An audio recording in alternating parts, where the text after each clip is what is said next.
Dear friends, ഇത് നല്ലൊരു നാടൻ കറിയുടെ റെസിപ്പിയാണ്. നമ്മൾ സാധാരണ നമ്മുടെ വീട്ടിൽ വെക്കാറുള്ള കറി തന്നെയാണ്. പരിപ്പ്, ഉള്ളിയും മുരിങ്ങക്കായും തേങ്ങ വറുത്തരച്ച് വെച്ചതാണ്. അതായത് ഒരു തീയലായിട്ട് വെച്ചത്. എന്നും സാമ്പാറൊക്കെ കൂട്ടി മടുക്കുമ്പം ഒരു വെറൈറ്റി. അപ്പം അതിനായിട്ട് 1/2 കപ്പ് തുവരപ്പരിപ്പാണ് എടുത്തിരിക്കുന്നത്. അത് കഴുകി വൃത്തിയാക്കി അടുപ്പത്ത് വെച്ച് വേവിച്ചതാണ്. ഒരു പകുതി വേവായി. ഇനി ഇതിന് ചേർക്കാനായിട്ട് 1 കപ്പ് ഉള്ളിയാണ് എടുത്തിരിക്കുന്നത്, ചെറിയ ഉള്ളി. അതും തൊലിയെല്ലാം കളഞ്ഞ് വൃത്തിയാക്കി വെച്ചിരിക്കുന്നതാണ്. എരിവിനാവശ്യമായ പച്ചമുളക്. ഇതൊരു 4 പച്ചമുളകുണ്ട്. അധികം എരിവില്ലാത്ത ഈ ചെറിയ പച്ചമുളകാണ്. അതുപോലെ ഒരു 2 മുരിങ്ങക്ക, അതും തൊലി കളഞ്ഞ് വൃത്തിയാക്കി മുറിച്ച് വെച്ചിരിക്കുന്നതാണ്. ഇനി നമുക്ക് ആ പകുതി വേവായ പരിപ്പിലേക്ക് ഈ ചെറിയ ഉള്ളി ഇട്ട് കൊടുക്കാം.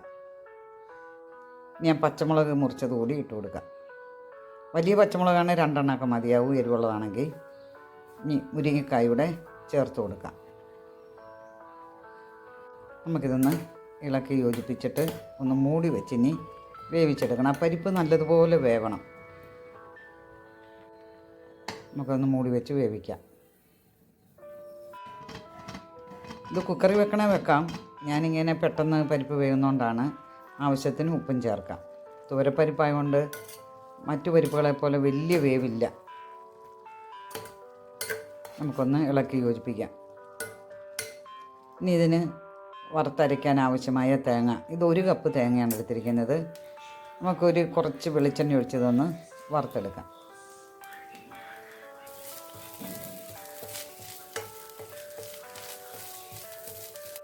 കുറച്ച് കറിവേപ്പിലയോട് ചേർക്കാം.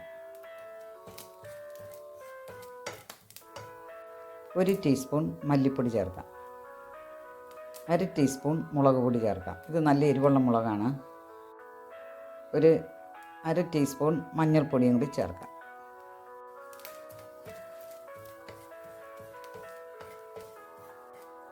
മഞ്ഞൾപ്പൊടി നമ്മുടെ കറിയിലേക്ക്, കഷ്ണത്തിലേക്ക് ഇട്ടാലും മതി. ഇനി നമ്മുടെ കറിക്ക് ആവശ്യമായ പുളി, 1 നെല്ലിക്ക വലുപ്പത്തിൽ പുളി വെള്ളത്തിലിട്ടിട്ടുണ്ട്. ഞാൻ പുളി നമുക്ക് പിഴിഞ്ഞ് ചേർക്കാം. പരിപ്പൊക്കെ നല്ലതുപോലെ വെന്ത്, പരിപ്പ് വെന്തതിന് ശേഷമേ ഉള്ളൂ ഉപ്പും പുളിയൊക്കെ ചേർക്കാവുള്ളൂ. കുറച്ച് കറിവേപ്പിലയോടെ ചേർക്കാം. ഇനി നന്നായിട്ട് അരച്ച ആ തേങ്ങ അതുകൂടെ ചേർക്കാം. ആവശ്യത്തിന് വെള്ളവും ചേർക്കുക. തണുക്കുമ്പോൾ കുറച്ചുകൂടെ കുറുകും. അതുകൊണ്ട് നമ്മൾ ആദ്യം ചേർക്കുമ്പോൾ ഇച്ചിരി ലൂസായിട്ട് ചേർക്കുക. കുറച്ച് കറിവേപ്പിലയുടെ ഇട്ടിട്ടുണ്ട്. ഇതാ കറി നല്ലതുപോലെ തിളച്ച്. ഈ ഫ്ലെയിം ഓഫ് ചെയ്യുക. ഇനി നമ്മൾ കടുക് വറുത്തതും കൂടി ഇതിലേക്ക് ചേർത്ത് കൊടുക്കാം. നല്ല സൂപ്പർ കറിയാണ്.